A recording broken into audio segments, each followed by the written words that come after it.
Hello, and welcome to another Tangled Tuesday. I have this statement that I make sometimes when I'm helping people or working with them, and it is, who's in charge up in your head? Who's in charge? What's going on up there? Now, I know it sounds a little strange, but what I mean when I say who's in charge, I'm referencing the quality of your thoughts. With sometimes we catch ourselves unable to stop thinking about negative things, or our brain is just running away without us, or we are fearing the unknown, or not supporting ourselves inside of our head.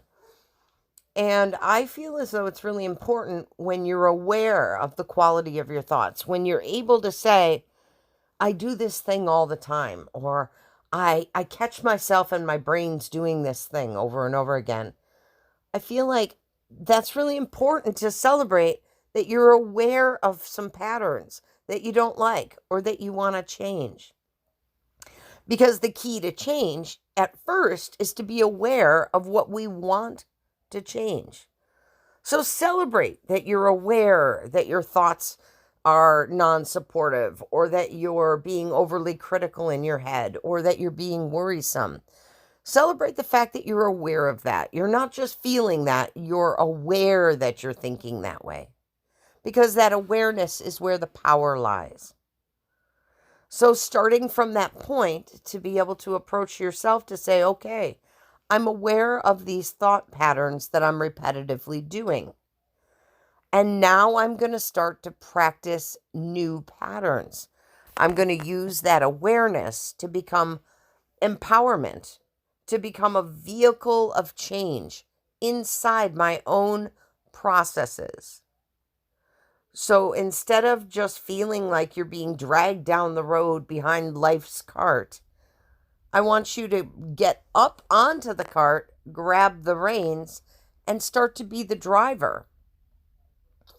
Empowering yourself with, every time I catch myself in these repetitive thoughts, I'm going to implement these 3 new techniques, whatever they might be.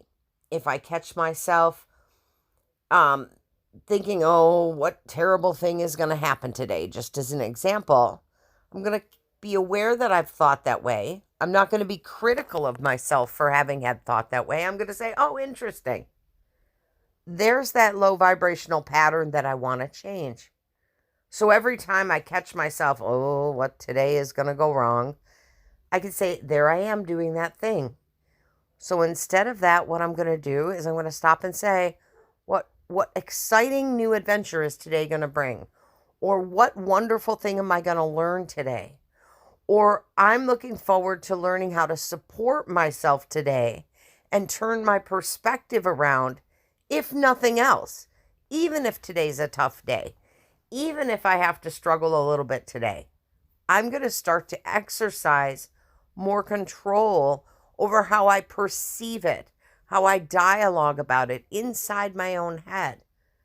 This can be a really fun, enriching experiment.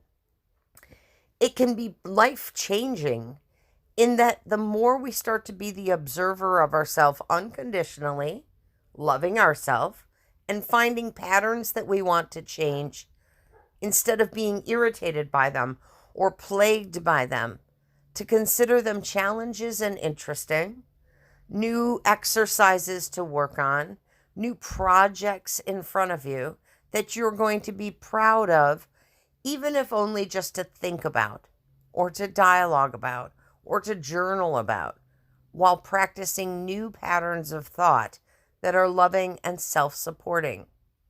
So next time your brain's running away with you, stop and say, who's in charge up there? And grab the reins yourself. Have a good day.